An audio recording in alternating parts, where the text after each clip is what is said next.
Welcome back to Tiny Blue Games. My name's, of course, Csaw or Chris, and today we're talking about Final Fantasy XIV in 2020. Today we get to do my first ever raid, the Labyrinth of the Ancients, part of the Crystal Tower. I'm super excited to talk to you guys about it. I had a lot of fun, and it's just exciting to try something new in the game. Just before we get into that though, I wanted to give a quick shout out to two kind of quick shout outs. Number one, firstly, I've been doing a lot of other MMO content on Wednesdays when I release a secondary video for the week. And I wanted to thank all my Final Fantasy people for A, putting up with it if you don't like that other content, but B, if you've been supporting it. It's been really great for the channel to help us grow. And I've liked talking about other MMOs as well as Final Fantasy XIV. I do hope to do some comparison videos with Final Fantasy, but I do want to get a little bit further in the game before I start comparing endgame for one game, and then it's really hard for me to talk about endgame for Final Fantasy XIV because, hey, I'm not there yet. Who knows how long it'll take me, probably quite a while, but I do intend to make some more videos relating to Final Fantasy in those time slots eventually. So just so you know, the other quick shout out is actually to a side project that I've been working on over the past couple months. This is really special to me because it's a project that I've been working on with my wife, which I've never really talked about on this channel. We really wanted to A, start gaming together and hanging out that way, and B, do something creative together. So we said, hey, let's do a YouTube channel. I'm gonna say the F word. It's Fortnite. I know. I heard you all shudder collectively and sigh. But it is very different content and very interesting because it's me playing it live and talking while we play. You get to see me get a little bit more aggressive, but we do have fun. And if you wanted to check it out, you can do so from the main channel page. You'll see My Wife Games on the right-hand side as a featured channel. You can also see some of the most recent videos in a playlist on the channel as well. So if you wanted to check it out, that would be great. If you don't, no sweat whatsoever. I get it. Not every game is for everyone. But yeah, I said my piece. Let's get into the video. Thanks. All right, so let's jump into the video. Hopefully you are all having a wonderful Saturday. It's, a nice time for some YouTube, right? That's how I see it. This is the Crystal Tower. A lot of people recommend this after my last video where I finished the Realm Reborn initial story and got to level 50 and all that. A lot of people were saying this is a really cool piece of 50 content that I should check out. I am actively working on doing a summary video with my thoughts of the Realm Reborn story.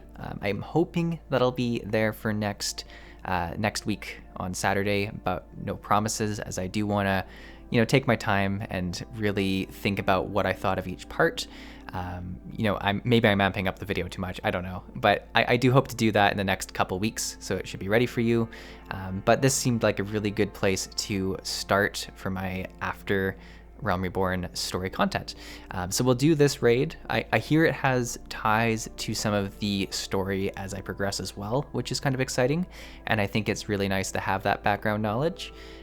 It was a pretty cool and pretty quick prequest chain that you had to do.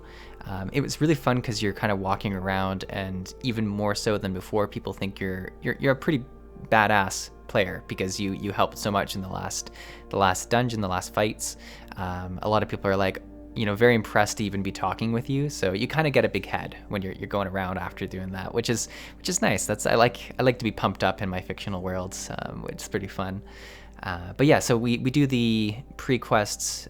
It's a lot of just surveying the land.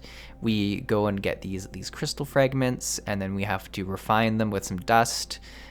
We find some friends along the way. Sid, who just appears everywhere.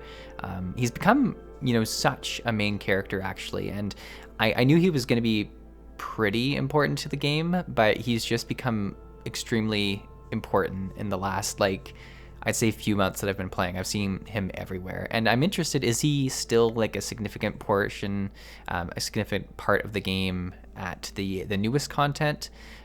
If something horrible happens to him or he dies or something like that, you don't have to tell me that. You don't have to break that news to me in the comments. I'll cry in my own time.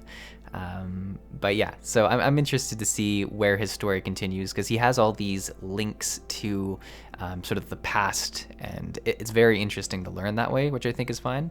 And he also is very handy. Like he's able to get us in and out of places and sort of teach us about all these different historical places, which is really cool. But yeah, so I had a lot of fun doing the prequests. They were pretty quick to do. I'm always scared when I start doing quests in Final Fantasy now, because I know how long certain quest chains can be. I mean, the Realm Reborn situation it's the whole base game story, so that's a whole different beast versus this. But I was kind of concerned that this was going to be like my next few months of playing. But I was very happy to see that I very quickly unlocked the part 1 of the raid. From what I understand from reading online, there are multiple parts to this raid. I think 3 is that might be correct. But yeah, so I did unlock that. We got the crystals back and we broke through the defenses, which was really cool. And then we jumped into the raid. Alrighty, so here we are in the Crystal Labyrinth. Looks pretty cool. I'm very pleased to see such a large group. Like this truly feels like a raid where we have the full 24 people, which is awesome. I'm gonna right ahead address the alliance bars that you see in like the middle of my screen. That is where they just spawned. Like I didn't change anything to do with that, I don't think. Maybe I was fiddling with them way back when I was playing with my layout. But that's where they're gonna be for a little bit of this video, unfortunately, if they bother you. I do eventually change it when I guess remember how easy it is to change layout in this game, but it's not so bad, I guess, as a healer, because I should be looking very actively at the bars, but I do realize they're probably a bit distracting for the initial, or at least for watching it as a more experienced player. The actual raid, so this is the Labyrinth of the Ancients, but it's part of the Crystal Tower, and I thought, you know, it would be more shiny in here, but it's not very shiny. It's more fiery and poisonous, I guess, if I had to say, for the bottom area. You can see me standing here in harm's way before I realize what's about to happen. I do eventually realize that there's these platforms that are sort of highlighted, and I get up there just in time, which is it's a pretty cool mechanic, and it does prepare you for future fights in the raid. I had a lot of fun healing this on my Scholar, which I got to do a lot more AoE healing than I've done in past experiences. And the actual fights themselves did a really good job of scaling up in difficulty as I continued on. For instance, this fight here, this is, I believe, mostly just sort of trash packs, but it does eventually lead to kind of a boss or mini boss situation. Or maybe even these are mini bosses. I'm not entirely sure what you would categorize as a boss or mini boss. I tend to think of actual bosses as the ones that drop a piece of loot. That's, you know, kind of how I look at it. The one thing, speaking about that I did sort of realize is that raids don't drop very much loot. You kind of get one piece for all 24 players from each boss, if I was understanding it correctly, which that's not a terribly large amount. A lot of MMOs these days either have personal loot, which people either love or hate, or they'll have sort of the past version of WoW's loot, where you'll have maybe 3 to 5 pieces for a 25-man group raid. So the one single loot piece definitely was a bit concerning, as I'm not really trying to gear up for this, to be fair, but if it's the same at end game, I'm like, this could take a while to get a piece that you're interested in, specifically since most of the pieces in here were pieces that weren't really compatible for my role. So it was a little bit shocking, but that might just be, you know, a thing of the past, or maybe I'm not understanding how it goes. I do think I've received some sort of token as well for completing this, so maybe there's gear that you can purchase that way, which I think is a pretty good system. But yeah, so this is the boss that I was thinking about, and it does have these platforms again. I really enjoy when MMOs and raids do a good job of leading up to a boss by explaining the mechanics in the trash. I think that's a responsible way to design raids. It's more of a more enjoyable way to learn as well. Because the other alternative is you go to the boss and you kind of have to wipe a few times to learn what each mechanic does, right? You're gonna maybe stand in a different spot and then you're gonna die from it and you're gonna be like, oh crap, next time I shouldn't stand there. Whereas this way, it's generally a little bit less punishing in the trash, and when you come to the boss, you can be a professional, like you see me here, just standing off. I don't know if I should be standing by myself. I don't know if that was breaking another rule, but it definitely was a nice little platform with a good vantage point here. You'll also notice that I'm kind of angling my screen to try and see the boss through the different UI bars I have up right now. I definitely have to fix that, as you'll see me do eventually.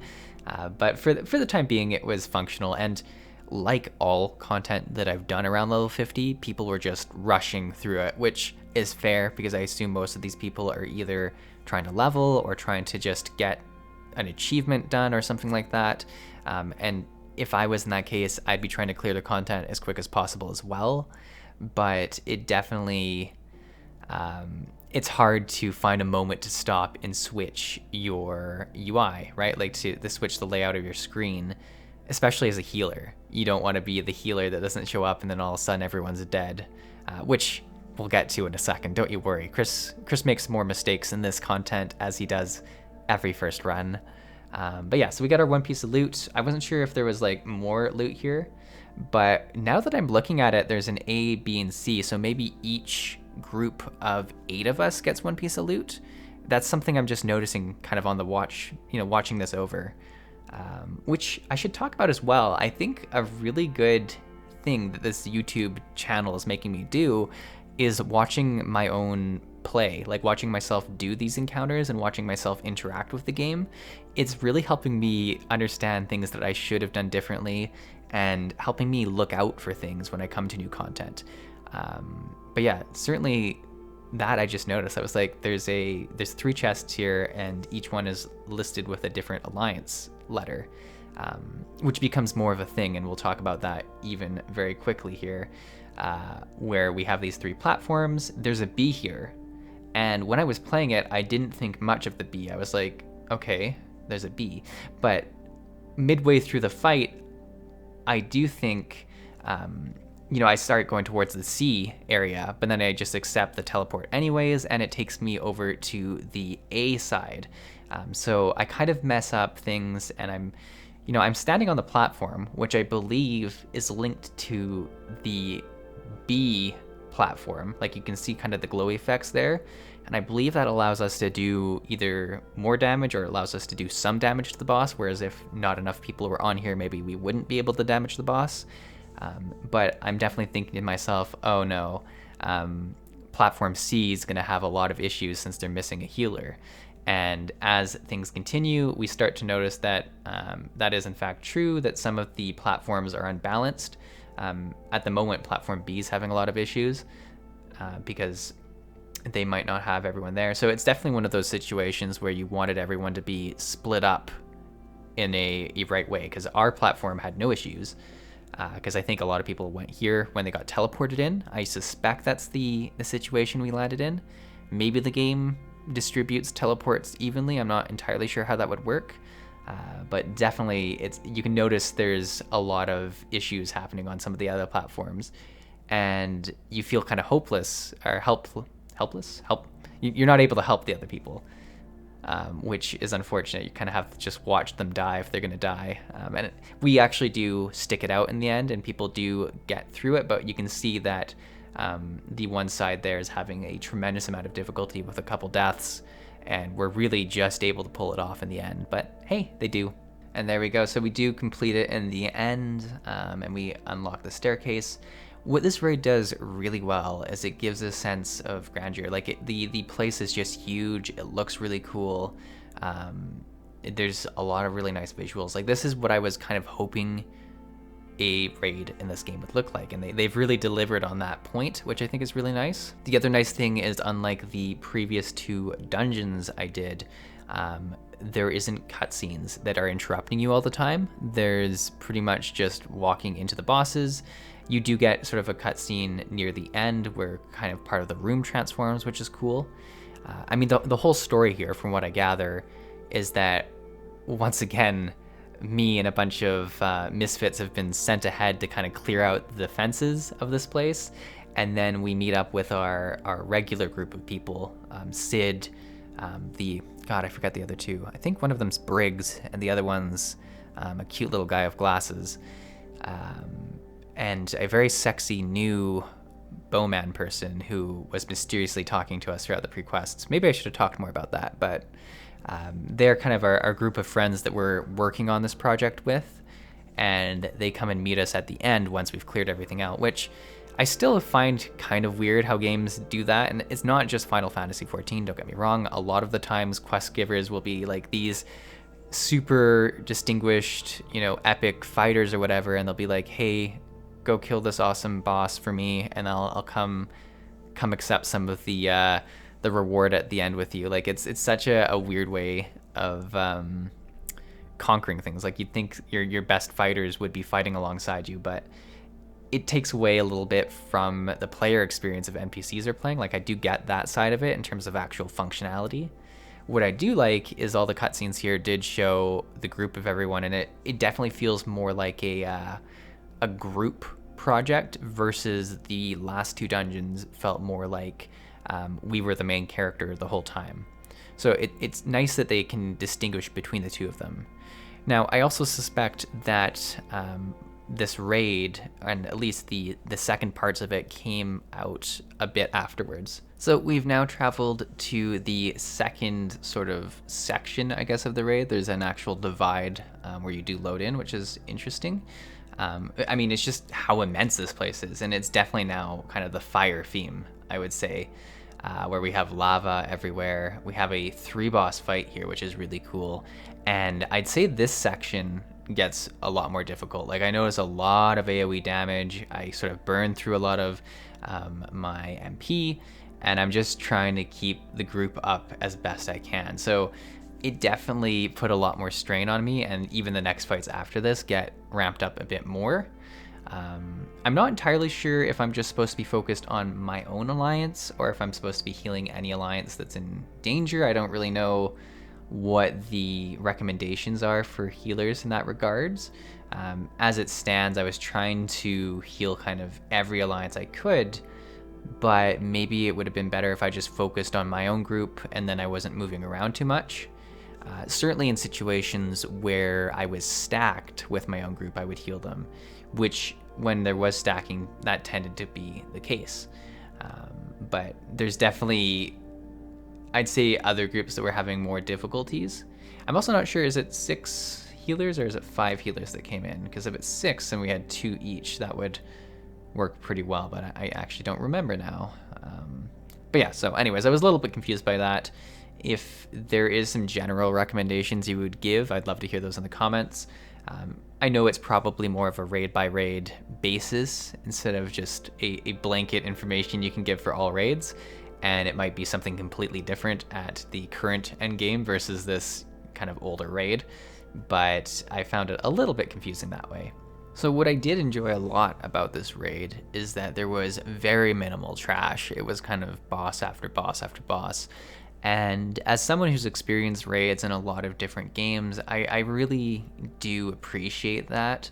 I think there's some raids, specifically when you think back to certain WoW raids, where you could spend so long fighting trash that, it takes a lot of effort to even clear your way to a boss for some attempts, which can be quite disheartening. The flip side of that coin, though, is I assume there's less sort of trash farming that would go on. I just flat out died there. Someone was really quick on the res, but I feel like I just stood in something. Even on the rewatch, I wasn't really sure what I was supposed to get out of. This death, though, I see the meteors. You can see I'm having some. This is probably the boss I had the most issues with. Just death after death. Really unfortunate, but it did damage a lot of our raid too, so it wasn't just me. So I felt a little bit better because of that, but there's just some huge AoE. But hey, guess who took the time to switch where these alliance bars were? So I was able to move them down here. I'm not entirely sure if this is the best place or not, but this way my layout looks a little bit cleaner and you can actually see the middle of my screen. So I think that's going to help, and it definitely felt a lot better moving on. I believe my actual enemies listed does happen at the bottom there, but it's not quite as big of a thing, I think, as a healer. So I think this is a pretty good layout. And we do actually get a cutscene here.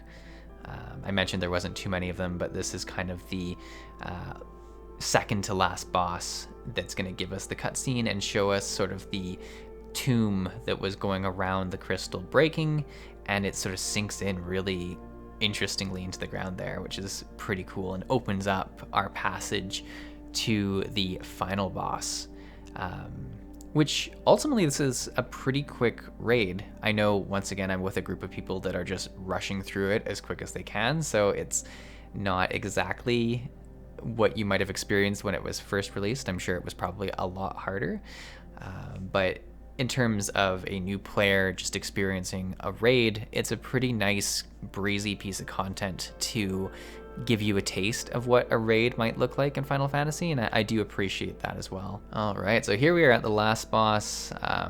Definitely a very interesting situation. I see the letter B here, and the letter A and the letter C, and I get what's going on now. I'm like, I go over to my C peeps, and I start doing some healing. Now, at this time, I don't know the mechanics, so I'm just kind of like, okay, I'll group up and heal my own guys. I stand outside of the different telegraphs, which there are some pretty cool ones there. Those little sort of half circles were pretty interesting, kind of a swipe attack. And then there's an ad that comes in, and I'm like, yeah, let's focus it, keeping all my people up. It's really nice kind of doing it this way, though, because I'm not super focused on the other groups. I'm more focused on the actual my own alliance and staying out of stuff, which is nice, and I'm able to see the screen more, despite the fact that my enemies do sometimes go for the alliance bars. So I might still move those around a bit, but for the time being, it was better. I do, luckily, just in time see this and get in here. However, I believe someone was not in their proper place.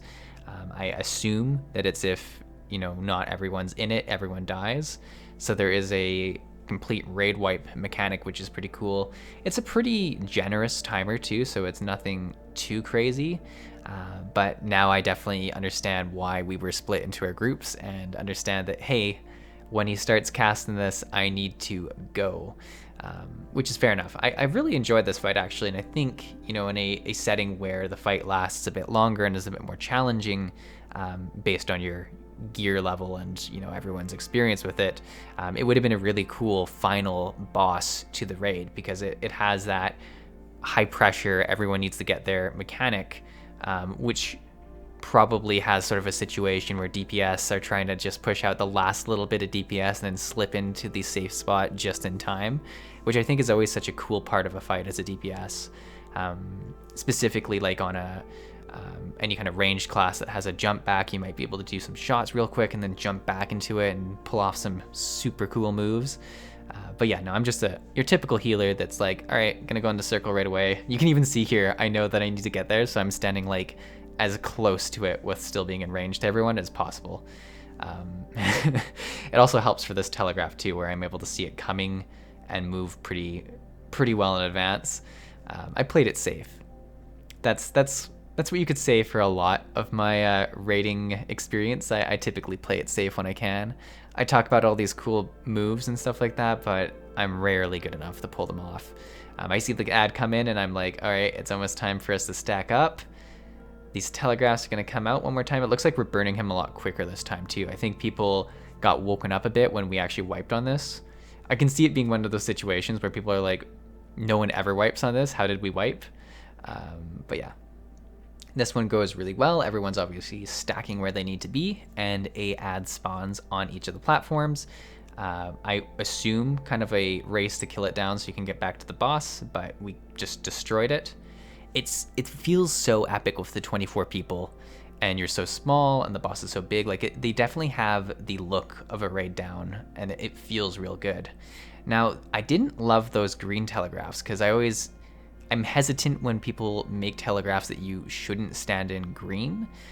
Games like Guild Wars 2, for instance, have telegraphs to green when you need to stack and sort of absorb damage, which is pretty good. That one I was like, I'm just going to stay away from it and we'll see what happens. But yeah, there we go. There's the first part of the Crystal Tower. I look forward to doing more in the coming videos, but we'll also do some of the Realm Reborn summary when I get that done as well. Thank you very much for watching. Thank you for your time, and hopefully you have a great rest of your weekend.